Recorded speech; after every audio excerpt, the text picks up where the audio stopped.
আরবের এই বর্বরতার যুগে, আয়ামে জাহিলিয়ার যুগে যিনি শান্তির বার্তা নিয়ে এসেছেন মহানবী, তিনি আসার পূর্বের প্রেক্ষাপট যেই রকম বিভৎস ছিল, পরের প্রেক্ষাপটটা অনেক সুন্দর। কেন?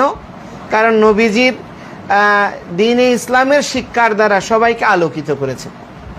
এবং আপনারা স্বীকার করতে বাধ্য হবেন যে আপনাদের পূর্বপুরুষরা এই ভারতবর্ষে যারা ছিল পূর্বাপর, সবাই একসময় হিন্দু ছিল, কিন্তু আলেম, পয়গম্বর, আউলিয়ারা এসে এখানে দ্বীন ইসলামের প্রচার করে শান্তির বার্তা দিয়ে সমস্ত জনমানুষের হৃদয় দাওয়াত দিয়ে গ্রহণ করে নিয়েছে। এখন সংখ্যাগুরু জনগোষ্ঠী আপনারা। তো সুতরাং এখানে যদি পূর্বপুরুষরা সহিংস হতো, তাহলেও তো আজকে ইসরায়েল ফিলিস্তিনের নিরীহ মানুষেরা, ঠিক এখানেও ঠিক একই রকম অবস্থা হতো। কিন্তু এই ভারতীয় উপমহাদেশের মানুষ সহিংস না, কেউ না, হিন্দু, মুসলিম, বৌদ্ধ, খ্রিস্টান কেউ না। কিন্তু আমাদের মধ্যে কিছু সুবিধাবাদী রাজনৈতিক ইন্ধন পুষ্ট লোক নিজেদের স্বার্থ চরিতার্থের জন্য কিছু হিংস্র দানবদের আশ্রয় প্রদান করেছে। তো আমি আপনাদের মাধ্যমে একটা অনুরোধ করব যে গত কয়েকদিন ধরে দেখছি বাংলাদেশে একটা জিনিস দেখবেন, যেমন আপনাদের হেবা আছে, হেবা সম্পত্তি ট্রান্সফারের, আমাদের কিন্তু দেবোত্তর নামা করতে গেলেও, ওয়াকফা করতে গেলেও আমাদেরকে পুরো রেজিস্ট্রেশন ফি দিতে হয়। এখন এই জিনিসটা সরকারের কাছে আমরা চাইতে পারি না জনগোষ্ঠী হিসেবে?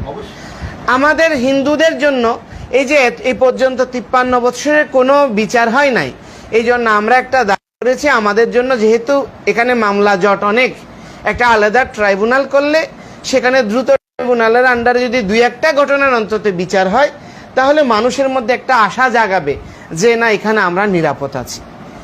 এই সমস্ত দাবি দাওয়াগুলো নিয়ে আর যারা ক্ষতিগ্রস্ত হয়েছে তাদেরকে যেন পুনর্বাসন করে। আপনারা দেখবেন যে আমাদের রামুতে বৌদ্ধ মন্দির আক্রান্ত হয়েছে, গভর্নমেন্টের টাকায় দ্বিগুণ খরচ করে সব ঠিক করে দেওয়া হয়েছে, কিন্তু আজ পর্যন্ত কোনো হিন্দু মন্দিরের জন্য আপনার ওই 10 কোটি টাকা খরচ হয়েছে, 1 লাখ টাকা একটা দে, 2 টন চাল দে, মানে কোনো ধরনের পুনর্বাসনের সুযোগ থেকে আমরা বঞ্চিত। দুর্গাপূজার সময় বৎসরে হয়তো অল্প চাল দে, 8,000 10,000 টাকার একটা ডোনেশন দে, বিশ্বব্যাপী বলা হয় আমরা সব মৌলিক অধিকার পাচ্ছি। বাংলাদেশে যেহেতু 82% মুসলিম জনগোষ্ঠী, ইবাদত বন্দেগীর দ্বারা মানুষ আত্মপরিশুদ্ধ, এই জন্য মুসলিমদের জন্য মসজিদ নির্মাণ হোক, এটা আমরা প্রত্যাশা করি। কিন্তু আমাদের এক কথা হচ্ছে অন্তত জেলা ভিত্তিক, আমাদের উপজেলায় দরকার নাই, জেলা ভিত্তিক একটা মডেল মন্দির করুক, যেখানে অন্তত আমরা ইবাদত করতে পারবো, সেখানে শিক্ষা ব্যবস্থা থাকবে, দরিদ্র জনগোষ্ঠীর চিকিৎসার ব্যবস্থা থাকবে। তো এইসব দাবিগুলো নিয়ে যখনই আমরা মাঠে নামি, তখন আমাদেরকে ইন্ডিয়ান টেক পরিয়ে দেওয়া হয়। আপনাদেরকে যেমন জঙ্গি টেক দেওয়া হয়, আমাদেরকে ইন্ডিয়ান টেক দেওয়া হয়। এবং সবচেয়ে একটা জিনিস দুর্ভাগ্যজনক যে দেখেন, এই পৃথিবীতে 154টা দেশে আমাদের ইসকনের প্রচার চলছে। ইসকন গীতা, ভাগবত এবং চৈতন্যদেবের আদর্শে বিশ্বাসী। চৈতন্যদেবের কলসির কানা, তাই বলে কি প্রেম দেব না, যে তুমি আমাকে মেরেছো, আমি লিঙ্গন থেকে বঞ্চিত করব না। তো ধর্মের সারবট্টাই হচ্ছে সেটি। আমার নবী তিনি করেছেন, তিনি যে বুড়িমা পথে কাটা দিয়েছেন তার শুশ্রূষার জন্য আপন সাহেবীদেরকে নিযুক্ত করেছেন। মসজিদের দ্বারে এসে ইহুদি প্রস্রাব করছে, তাকে তার শরীরের কোনো কষ্ট হবে ভেবে তাকে বাধা দেননি, তিনি তার সেবকদেরকে বলে এটা পরিষ্কার করে দিতে।